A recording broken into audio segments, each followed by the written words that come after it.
Hey YouTube, everybody out there watching this video. This is my all grain brewing system. It's a 3-vessel system. I have a HLT, mash tun, and boil kettle.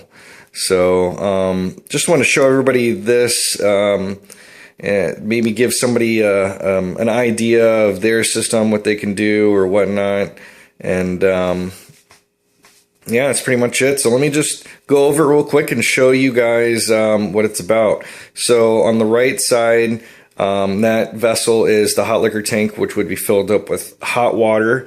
That vessel would be used for transferring the hot water to the middle vessel, which is the mash tun, for doughing in, and then also sparging.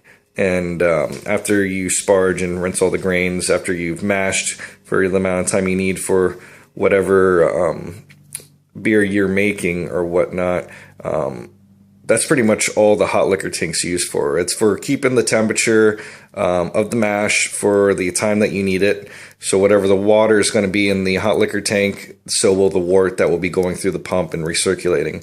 Also, throughout that time, you'll see the sight glass in the middle. That'll clear out, and when it gets clear and you can see that there's no more particulates going through it, you're going to transfer into the boil kettle, which is the third vessel on the left.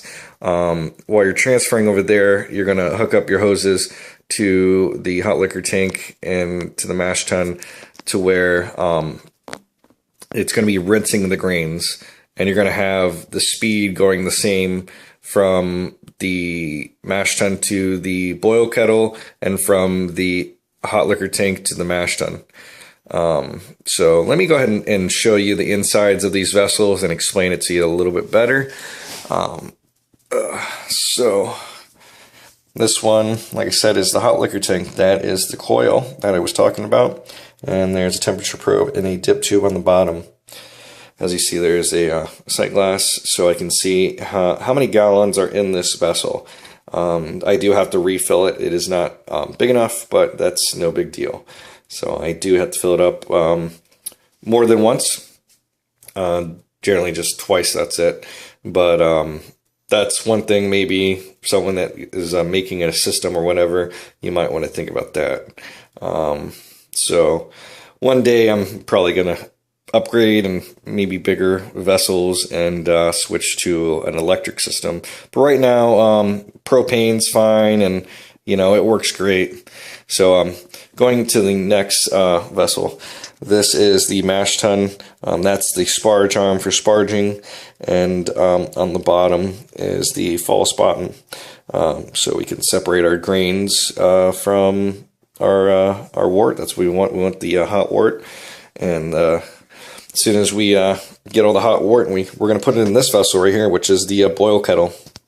Inside here, I have my screen. This is for keeping all the particulates, all the hot matter, or any adjuncts that I add into the boil out of the finished product.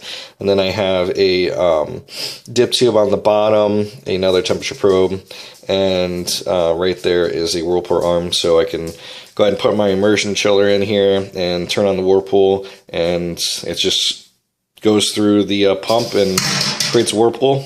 Goes out the front, through the pump, back into here, and the immersion chiller will be in there, and I don't have to do anything. Just keep an eye when it's cooled down, and then go ahead and transfer it into the carboy or brew bucket, whatever I decide to put it in. Those are my 2 pumps on the bottom, chugger pumps. Right here in the middle is a little control switch and 3 burners. Like I said, I will be changing this last burner. I like the little ones better, and I honestly don't really need it. So the frame is steel, not stainless, but it kind of looks like it because I spray painted it with a high temperature paint. And on the bottom, I have 4 wheels, and they all rotate, so you can move it any way you want. And the 2 front wheels are locking wheels, which are all welded.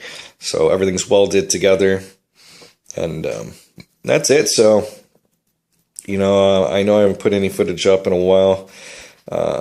Just dealing with life like everybody else is. And so that is my all-grain 3-vessel system. Hope you guys liked this video. If you did, go ahead and give it a thumbs up. If you have any comments or questions about the system, please go ahead and leave it below. I'll get back to you as soon as possible. And everybody, continue brewing, you know, and don't give up. Create great beers. So everybody out there, be safe. And we'll see you on the next video. Cheers.